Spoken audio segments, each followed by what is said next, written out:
Swastiastu. Pada video kali ini, saya akan menyajikan materi mengenai Darsana. Sebelumnya, apakah kalian tahu apa itu Darsana? Darsana berasal dari bahasa Sanskerta dari akar kata dars yang berarti melihat. Darsana berarti pandangan atau penglihatan. Jadi, darsana dapat diartikan sebagai pandangan tentang kebenaran. Darsana dibagi menjadi dua, yaitu astika dan nastika. Pada video kali ini kita akan membahas astika. Bagian-bagiannya ada 6 yang disebut Satdarsana. Yang pertama ada ajaran Nyaya Darsana. Nyaya Darsana didirikan oleh seorang resi bernama Resi Gautama pada abad keempat sebelum Masehi.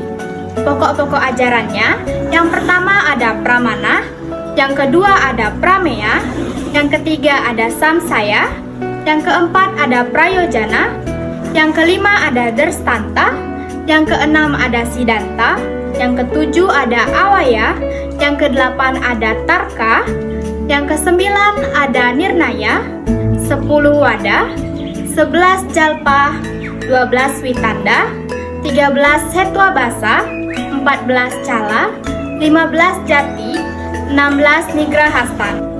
Nyaya Darsana juga membahas tentang Atman. Sumber Nyaya Darsana disebut Nyaya Sutra. Sifat dari ajaran ini yaitu realistis. Ajaran yang kedua ada Vaisesika Darsana. Ajaran ini didirikan oleh Resi Kanada pada abad keempat sebelum Masehi.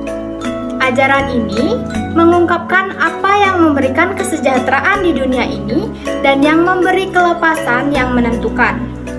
Pokok-pokok ajarannya ada 7. Yang pertama adalah substansi atau drawya, yang kedua ada kualitas atau guna, yang ketiga ada aktivitas atau karma, yang keempat ada sifat umum atau samanya, yang kelima ada keistimewaan atau wisesa, 6 ada pelekatan atau samawaga, yang ketujuh ada ketidakadaan atau abawa. Sifat dari ajaran ini adalah metafisis. Sumber ajaran ini disebut Vaisesika Sutra. Dan yang ketiga ada ajaran Samkhya Darsana. Samkhya Darsana didirikan oleh Resi Kapila Muni pada tahun 700 sampai 600 sebelum Masehi. Pokok-pokok ajarannya ada 3. Yang pertama ada teori sebab akibat atau Satkaryawada. Yang kedua ada Prakrti dan Guna. Dan yang terakhir ada Purusa. Sumber dari ajaran ini disebut Samkhya Sutra. Sifatnya adalah teistis dan pluralistis. Teistis karena percaya penuh kepada Tuhan.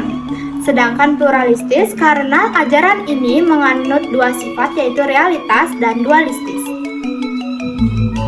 Ajaran yang keempat ada Yoga Darsana.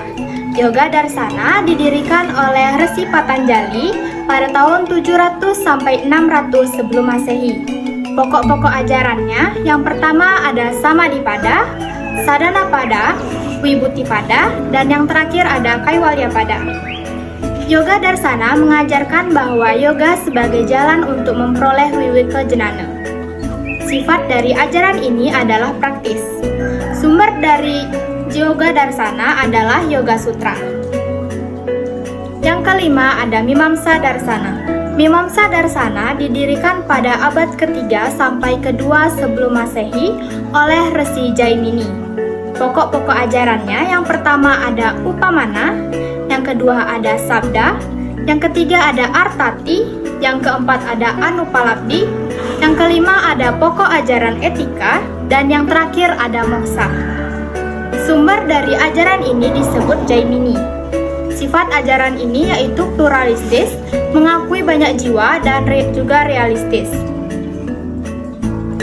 Yang terakhir ada Vedanta Darsana. Vedanta Darsana didirikan pada abad ketiga sampai kedua sebelum Masehi oleh Resi Badarayana atau Resi Vyasa. Pokok-pokok ajarannya yang pertama ada Brahma Sutra atau Vedanta Sutra, yang kedua Brahma realitas tertinggi, yang ketiga mengkaji yang tidak sesuai Vedanta, yang keempat ada moksa, dan yang kelima ada pengetahuan. Sumbernya disebut Vedanta Sutra. Sifat dari ajaran ini yaitu absolutisme dan teisme. Itu dia 6 ajaran Darsana yang telah saya sampaikan. Semoga bermanfaat untuk kehidupan Anda. Saya mohon maaf apabila ada salah kata dan saya ucapkan terima kasih. Om Santi Santi Santi Om.